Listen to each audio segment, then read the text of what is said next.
Hey everyone, this is Graham with Big Dog Painting. Welcome to the Big Dog Mobile. You're in my second office here. This week we're going to talk about how to thoroughly vet a contractor. Who else has felt super overwhelmed when they're trying to hire a contractor, whether it be a plumber, a general contractor, electrician? You just don't know where to start.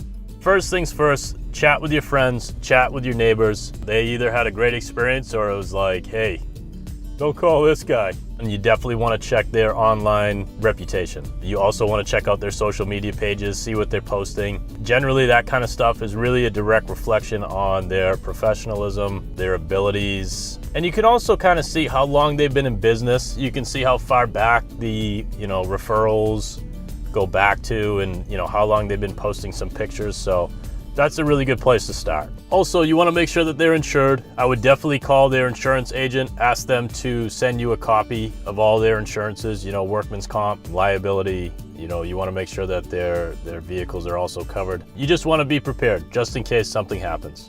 But the biggest thing I want to touch on is you need to trust your gut. There's some kind of weird science that your gut and your brain are connected, and I don't know, I'm not a scientist, but when you have your meeting, when you have your sit down with a contractor, do you jive with the person? Do you get along? Do you foresee that, maybe if there's some issues down the road that you're gonna have a hard time working through them with this particular contractor? That's a big thing. At the end of the day, dial in, what does your gut tell you?